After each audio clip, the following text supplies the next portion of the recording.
لیکن یہ کہ امام مہدی کی حکومت قائم کرنے کے لیے کون لوگ آئیں گے؟ عرب جو ہیں وہ اندر سے کھوکھلے ہو چکے ہیں، عیاشی نے، دولت نے، پیسے نے، دولت، پیسہ، عیاشی، اس کی وجہ سے کھوکھلے ہو چکے ہیں۔ یہاں میں آپ کو دو حدیثیں سنانا چاہتا ہوں۔ سنن ابن ماجہ کی روایت ہے حضرت ابو ہریرہ سے رضی اللہ تعالی عنہ، قال قال رسول اللہ صلی اللہ علیہ وسلم اذا وقعت الملاحم بعث اللہ بعثا من الموالی ہم اکرم العرب فرسا واجودہ سلاحا یوید اللہ بہم الدین، رواہ ابن ماجہ عن ابی ہریرہ رضی اللہ تعالی عنہ۔ جب ملاحم کا دور شروع ہوگا تو اللہ تعالیٰ اٹھائے گا ایک لشکر یا لشکروں پر لشکر موالی میں سے۔ موالی کون ہے؟ عربوں نے جب فتح کیا تھا اس پورے علاقے کو خلافت راشدہ کے دوران، اور پھر وہ لوگ جو ہے، ایک رائے تو یہ تھی کہ انہیں غلام بنایا جائے سارے آبادیوں کو، لیکن یہ کہ حضرت عمر کا اجتہاد تھا، اس کے مطابق جو ان کو غلام نہیں بنایا گیا تو وہ موالی کی حیثیت رکھتے ہیں۔ عربوں میں دم نہیں ہے، موالی میں سے لشکر اٹھیں گے کہ جو در حقیقت حضرت مہدی کی حکومت کو قائم کریں گے۔ دوسری حدیث سنیے، عن عبداللہ ابن الحارث رضی اللہ تعالی عنہ، اور یہ ابن ماجہ کی روایت ہے، قال قال رسول اللہ صلی اللہ علیہ وسلم یخرج الناس من المشرق فیوطئون للمہدی یعنی سلطانہ، لشکر نکلیں گے، لوگ آئیں گے مشرق سے، اور وہ حضرت مہدی کی حکومت کو جمائیں گے اور قائم کریں گے۔ اب ذرا نوٹ کیجئے کہ جزیرہ نما عرب کے مشرق میں کون سے ملک ہیں؟ تین: ایران، افغانستان، پاکستان۔ یہ تین سالڈ مسلم ممالک، مسلم آبادی اکثریت۔ ویسے تو یہ کہ آگے ہندوستان میں 20 کروڑ مسلمان ہیں، لیکن وہ 20 کروڑ جو ہے وہ تو 80 کروڑ کے اندر تحلیل ہو جاتے ہیں غیر مسلموں میں، لیکن یہاں جو معاملہ ہے یہ غالب اکثریت کے۔ ان میں سے ایران کا معاملہ جہاں تک ہے، نمبر ایک یہ کہ وہ شیعہ عقائد کے حصار میں بند ہے، اس سے ادھر ادھر ہونا اس کے لیے ممکن نہیں۔ حدیث میں یہ بھی آتا کہ اصفہان سے 70,000 یہودی دجال کا ساتھ دیں گے۔ لیکن بہرحال خراسان ایک صوبہ ہے افغانستان کا اس وقت بھی، شمال مشرقی کونے میں، مجھے امید ہے وہاں سے خیر کی، کیونکہ خراسان کا لفظ وہاں پہ شامل ہے، اور حضور کی حدیث میں بعد میں آپ کو سناؤں گا کہ خراسان سے فوجیں چلیں گی جو یروشلم کو دوبارہ حاصل کریں گی، فتح کریں گی۔ جیسے پہلے یروشلم کھویا عربوں نے تھا، دوبارہ حاصل کیا تھا کرد نے، کرد خون صلاح الدین ایوبی رحمۃ اللہ علیہ، ایسے اب پھر عربوں نے کھویا ہے، لیکن لینے والے خراسان سے لشکر آئیں گے۔ یخرج من خراسان رایات سود لا یردھا شیء حتی تنصب بإیلیا، خراسان کے علاقے سے کالے علم لے کر لشکر چلیں گے جن کے رخ کو کوئی موڑ نہیں سکے گا جب تک کہ وہ جا کر یروشلم میں نصب نہ ہو جائے۔ اس کے بعد نام آتا ہے پاکستان کا۔ یہ ہے میری اور آپ کی داستان، اور یہ ہے سبب جس کی وجہ سے کہ میں آپ سے یہ گفتگو کر رہا ہوں۔ اصل میں تو کس لیے؟ محض ایک علمی استفادہ، محض اپنی بات آراء کو ظاہر کرنے کا شوق نہیں، بلکہ یہ کہ اپنی ذمہ داری ہم پہچانیں کہ ہم کس مقام پر کھڑے ہیں۔ دیکھیے، اس پاکستان کے بارے میں یا ہندوستان کے بارے میں علامہ اقبال نے کہا تھا اپنے ترانہ ملی میں، میر عرب کو آئی ٹھنڈی ہوا جہاں سے، میرا وطن وہی ہے، میرا وطن وہی ہے۔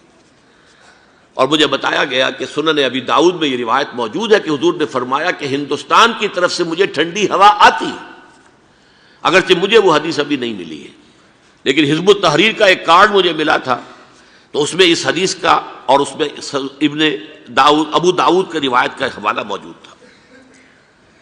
لیکن میں جو چیز آپ کو بتا چکا ہوں وہ یہ کہ الف ثانی کا پورا تجدیدی کارنامہ اس ہندوستان کی سرزمین میں ہوا۔ مجدد الف ثانی شیخ احمد سرندی، شاہ ولی اللہ دہلوی، سید احمد بریلوی، وہ تو ہمارے پاکستان میں آ کر جو ہے ان کا خون جذب ہوا ارض پاکستان میں۔ پھر شیخ الہند مولانا محمود حسن۔ تحریک خلافت چلی تو صرف ہندوستان میں چلی اور کہیں نہیں چلی۔ آزادی کی تحریک چلی پوری دنیا میں، وہ نیشنلزم کی بنیاد پر چلی، ملے نیشنلزم، عرب نیشنلزم، ترک نیشنلزم۔ ہمارے ہاں چلی تو اسلام کے نام پر، پاکستان کا مطلب کیا؟ لا الہ الا اللہ۔ پھر پاکستان قائم ہوا معجزے کے طور پر، بلکہ نازل ہوا ہے لیلۃ القدر میں، انا انزلناہ فی لیلۃ القدر، جیسے قرآن نازل ہوا لیلۃ القدر میں، یہ پاکستان بھی نازل ہوا لیلۃ القدر میں۔ اس کا برقرار رہنا ابھی تک معجزہ ہے. ہندو یہ سمجھتا تھا، کانگریس سمجھتی تھی کہ جھٹپٹ ختم ہو جائے گا. پھر یہ کہ اس کا قرارداد مقاصد کا پاس ہو جانا، مزید بھی اور اضافی دفعات دستور میں آ جانا، اب کمرشل انٹرسٹ کو ربا قرار دے کر حرام قرار دینا، یہ سارے لینڈ مارکس ہیں کہ جو اشارہ کر رہے ہیں کسی چیز کی طرف، معاملہ کدھر جا رہا ہے. پھر یہ کہ یہ جو 14ویں صدی کے مجدد تھے شیخ الہند، اس کے بعد سے کچھ ایسی شخصیتیں عظیم پیدا ہوئی ہیں ہند میں، جن کو میں سمجھتا ہوں کہ 14ویں صدی کے مجدد اور 15ویں صدی کے مجدد کے درمیان یہ 15ویں صدی کے مجدد کی راہ کو سیدھا کرنے والے، جیسے کہ حضرت یحییٰ نے کہا تھا میں تو آنے والے کا راستہ سیدھا کر رہا ہوں حضرت عیسیٰ کے لیے، ایسے ہی 15ویں صدی کے لیے امام مہدی کے لیے راستہ صاف کرنے والے سب سے پہلے علامہ اقبال، جنہوں نے اسلام کا تصور دین کی حیثیت سے دوبارہ زندہ کیا ہے، ورنہ اسلام ایک مذہب کی شکل اختیار کر چکا تھا. پھر مولانا مودودی، مولانا ابوالکلام آزاد حکومت الہیہ کے نعرے کے ساتھ میدان میں آئے. یہ اقبال نے جو تصور پیش کیا تھا اس پر عملی جد و جہد کے لیے حزب اللہ قائم ہوئی. نوٹ کر لیجئے 11 برس کا فرق ہے عمر کا علامہ اقبال کے اور ابوالکلام کے. اور 1913 میں جب حزب اللہ قائم کی ہے اس وقت علامہ اقبال کی ملی شاعری اپنے عروج کو پہنچ چکی تھی. پھر یہ کہ علامہ اقبال کے بعد تعمیل جو ہے اس کام کی وہ ابوالکلام نے کی، لیکن روایتی علماء کی شدید مخالفت کی وجہ سے وہ بددل ہو کر چھوڑ گئے، کانگریس میں شامل ہو گئے، بساط جو ہے حزب اللہ کی انہوں نے لپیٹ دی. پھر مولانا مودودی آئے، انہوں نے وہ ڈور جو ہے اس کا سرا تھاما، جماعت اسلامی قائم کی حکومت الہیہ ہی کے قیام کے لیے. اگرچہ میرے نزدیک یہ کہ وہ انتخابی اور ایک قومی سیاست کی ایک جماعت بن کر پاکستان میں جو ہے دلدل میں پھنس گئی ہے، اب ہم اس کی کوشش کر رہے ہیں تنظیم اسلامی اور یہ تحریک خلافت جس کے تحت یہ جلسہ ہو رہا ہے. یہ ساری چیزیں وہ ہیں کہ آپ کو سوائے پاکستان کے اور کہیں نہیں ملیں گی پوری دنیا میں.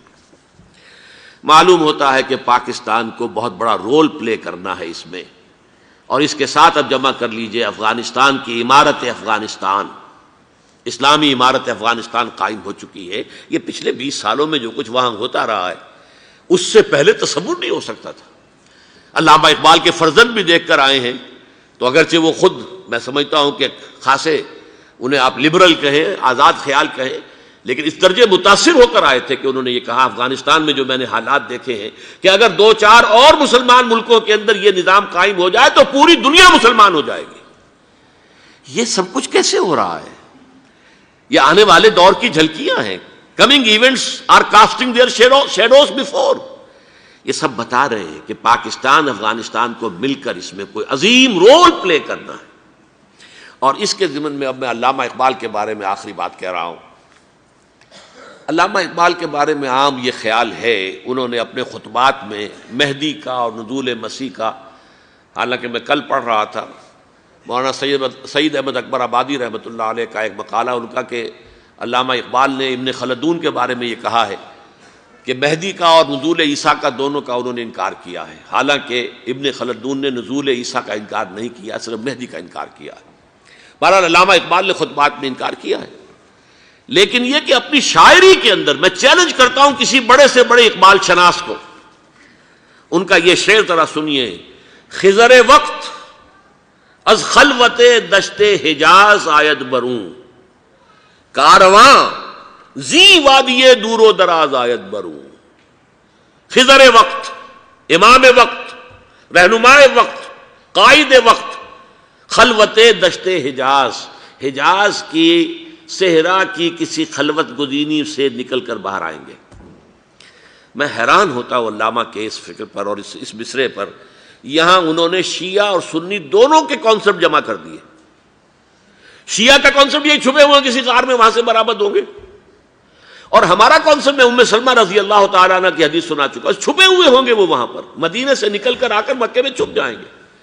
اس خانہ جنگی کی حالت میں لوگ ان کی طرف دیکھ رہے ہوں گے، سوچتے ہوں گے انہیں میدان میں آنا چاہیے، کوئی پارٹ پلے کرنا چاہیے، امت کی رہنمائی کرنی چاہیے، لیکن وہ چھپیں گے، وہ کارے ہوں گے، وہ اس ذمہ داری کو قبول نہیں کرنا چاہیں گے، جا کے چھپ جائیں گے مکے میں. وہاں سے مکے والے انہیں نکالیں گے اور وہ کارے ہوں گے، انہیں بالکل یہ پسند نہیں ہوگا کہ یہ ذمہ داری اٹھائیں. تو خضر وقت از خلوت دشت حجاز آیت بروں، کارواں زی وادی دور و دراز آیت بروں. کارواں جو چلے گا ان کی مدد کے لیے اس وادی دور و دراز، اس زی عظیم وادی دور و دراز، یہ وادی سندھ ہے۔ وادی سندھ جو ہے ہم سمجھتے ہیں کہ صرف یہ پاکستان اور پنجاب جو ہے یہ اس میں شامل ہے، سندھ اور پنجاب نہیں، افغانستان کا پورا مشرقی علاقہ اس میں شامل ہے۔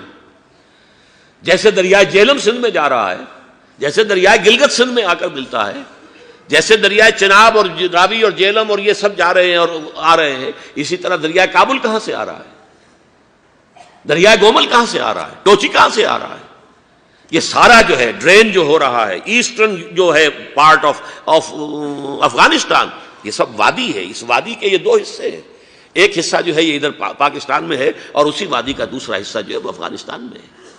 کارواں زی وادی دور و دراز آیت بروں، کارواں چلے گا یہاں سے، یخرج ناس من المشرق یؤتون للمہدی یعنی سلطان ہی، مشرق سے فوجیں چلیں گی کہ جو مہدی کی حکومت قائم کریں گی، اور یخرج من خراسان رایات و سود، اور خراسان سے سیاہ پرچم چلیں گے کہ جن کا رخ کوئی موڑ نہیں سکے گا، حتیٰ تنصب بیلیا، یہاں تک کہ وہ جا کر یروشلم کے اندر نصب ہو جائیں گے۔ حضرات، میں ایک میری گفتگو کا حصہ باقی تھا لیکن میں اسے چھوڑ رہا ہوں، اس لیے کہ گلوبلائزیشن جو اس کی ہوگی، جو خلافت علی منہاج النبوہ کی تجرید کامل حضرت مہدی کے ہاتھوں عرب میں ہوگی، اس سے پہلے اس کے لیے محنت، کوشش، جد و جہد پاکستان اور افغانستان میں ہو چکی ہوگی جو اسے سپورٹ کرے گی اور وہاں جا کر حکومت قائم کرے گی۔ اس کے بعد گلوبلائزیشن کا جو مرحلہ اس کا ہے وہ حضرت مہدی کے ہاتھوں نہیں ہے، وہ حضرت عیسیٰ ابن مریم ان کے نزول کے بعد ہے، جن کے نزول کے بعد دجال کا خاتمہ ہوگا اور یہودیوں کا استحصال ہوگا، مسلمانوں پر بھی بڑی تکالیف عربوں پر آئیں گی، شدائد آئیں گے، لیکن یہ وہ میں حصہ ملتوی رکھتا ہوں کسی دوسری محفل اور کسی دوسری مجلس اور نشست پر۔